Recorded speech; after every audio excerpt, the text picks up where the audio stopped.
హాస్పిటల్లో నా అనుభవాల గురించి చెప్తాను. సర్జరీకి ముందుగానే హాస్పిటల్లో ముందు రోజు కొన్ని important test, sugar, BP, heart లాంటివి చేసి జాయిన్ చేసుకుంటారు. సర్జరీకి ముందుగానే మనం టెస్ట్ చేసుకొని నార్మల్లో పెట్టుకుంటే మరీ మంచిది, ప్రాబ్లమ్స్ రావు. మనకు సాయంత్రం రూమ్ ఇచ్చి రెస్ట్ తీసుకోమంటారు. మన వెంట ఒక అటెండెంట్ ఉండాలి. కొంత పేమెంట్, కొన్ని ఫార్మాలిటీస్ ఉంటాయి. హాస్పిటల్కి పోయే ముందే మన బిలాంగింగ్స్, బంగారు చైను, ఉంగరాలు, వాచ్, గాజులు లాంటివి ఇంట్లో పెడితే మంచిది.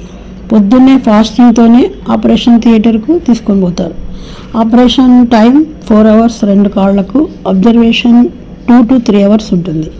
సెడేషన్ అంతా పోయే వరకు ఫుడ్, నీళ్లు ఇవ్వరు. ఆ తర్వాత నిదానంగా లిక్విడ్స్, సాలిడ్స్ ఇస్తారు. మన నడుము భాగం నుండి epidural medication, pain killers, antibiotics continue చేస్తుంటారు. రాత్రి పగలు స్టాఫ్ ఎంతో శ్రద్ధగా చూస్తారు. బెల్లు నొక్కగానే ప్రత్యక్షమవుతారు. యూరిన్కు సర్జరీ అయిన తర్వాత వచ్చే వేస్ట్ బ్లడ్కు బ్యాగ్స్ పెడతారు. 2వ రోజు నుండే ఫిజియోథెరపిస్ట్ వచ్చి అర్ధగంట సేపు ఎక్సర్సైజ్ చేయిస్తారు. నిదానంగా ఓపిక్గా చేయిస్తారు. చిన్న ఎక్సర్సైజులు, వాకింగ్ చేయిస్తారు. 5వ రోజు నుండి అవన్నీ తీసేసి, బ్యాగ్స్ అన్నీ తీసేసి కమోడ్ ట్రైనింగ్ ఇచ్చి వాష్రూమ్కు నర్సు సహాయంతో వెళ్ళాలి.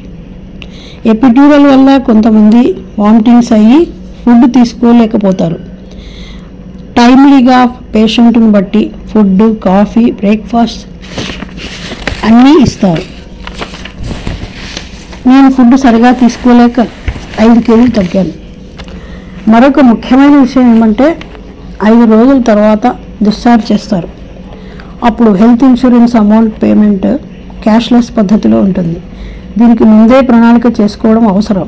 ఎందుకంటే క్వాలిఫైడ్ డాక్టర్స్, మంచి హాస్పిటల్ అయితే 2 కాళ్లకు 7-8 లక్షల వరకు అవుతుంది. మనం స్పెషల్ రూమ్ తీసుకున్నా అందులోనే అమౌంట్ సరిపోతుంది. డిశ్చార్జ్ రోజు ఇన్సూరెన్స్ వాళ్ళు హాస్పిటల్ టైఅప్తో ఇవన్నీ చూసుకొని మనల్ని ఇంటికి పంపుతారు. ఇంకొకసారి పూర్తి అమౌంట్ ఇన్సూరెన్స్లో రాదు. ఒక్కొక్కసారి అప్పుడు మన చేతి నుండి కొంత వేయాలి.